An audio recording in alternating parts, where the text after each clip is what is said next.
എല്ലാവർക്കും എൻ്റെ വിനീത നമസ്കാരം. ശ്രീമദ് ഭാഗവതത്തിലെ പ്രഥമ സ്കന്ധത്തിലെ 3-ാം അധ്യായത്തിൽ 21 തൊട്ടുള്ള ശ്ലോകത്തിൻ്റെ അർത്ഥവും സാരവും പറയാം. ഓം നമോ ഭഗവതേ വാസുദേവായ. ഓം നമോ ഭഗവതേ വാസുദേവായ.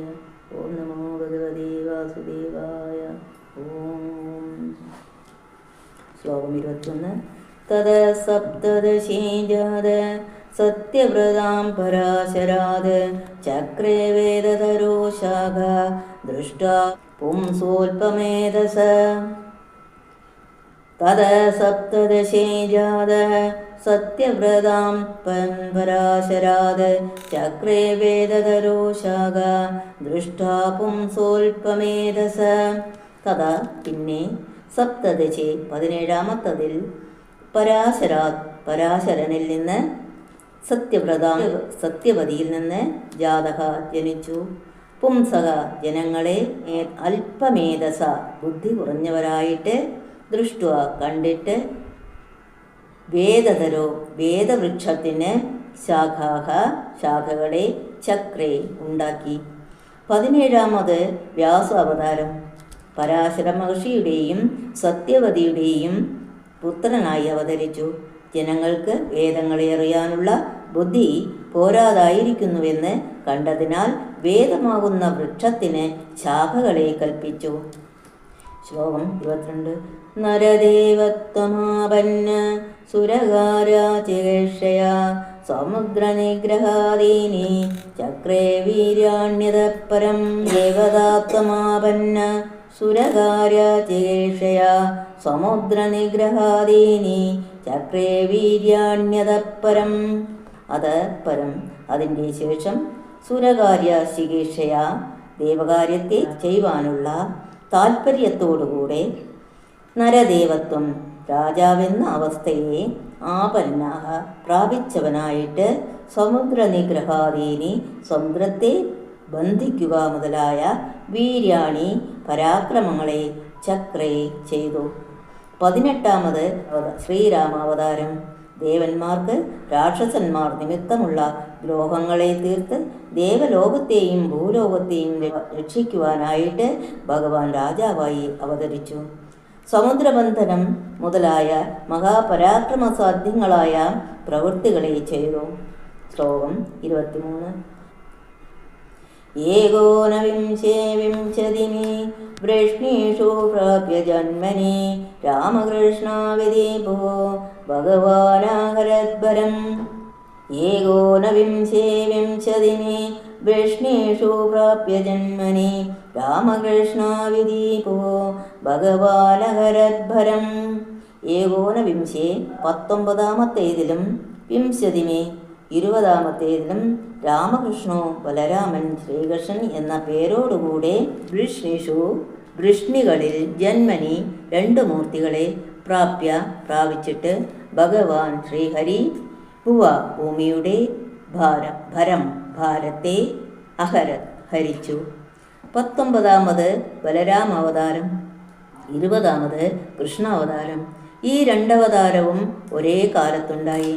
വൃഷ്ണിവംശത്തിൽ ബലരാമനെന്നും ശ്രീകൃഷ്ണനെന്നും പേരുകളെ വഹിച്ച് അവതരിച്ച ഭഗവാൻ ഭൂമിക്ക് ഭാരമായ ദുർജനങ്ങളെ സംഹരിച്ച് ഭൂമിയെ രക്ഷിച്ചു.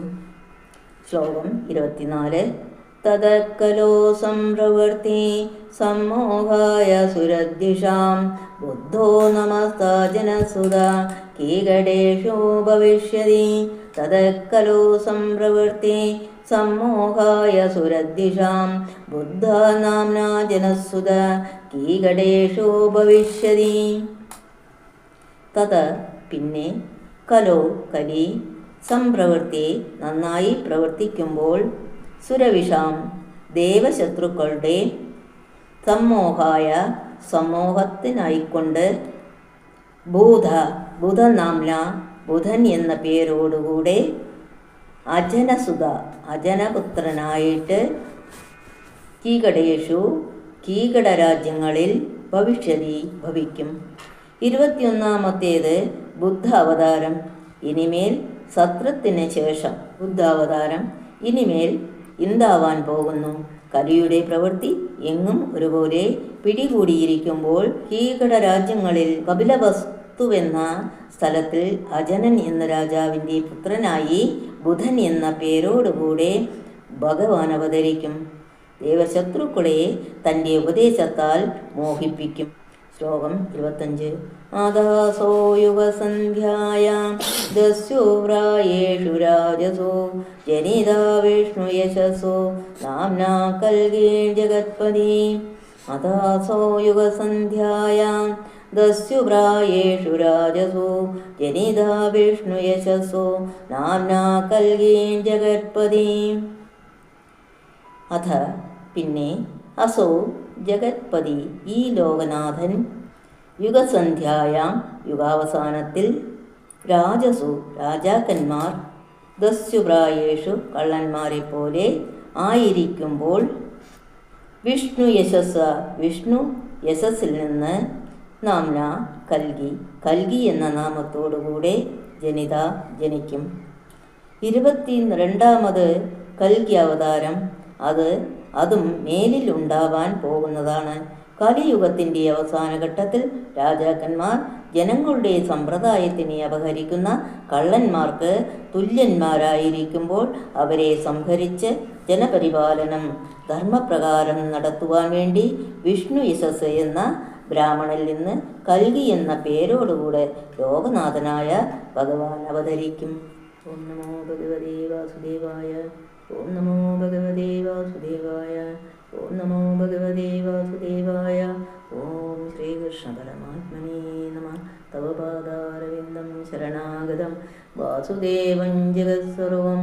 ഓം ശ്രീകൃഷ്ണ പരമാത്മനേ നമഃ. തവ പാദാരവിന്ദം ശരണാഗതം വാസുദേവം ജഗത്സർവം. ഓം ശാന്തി ശാന്തി ശാന്തി.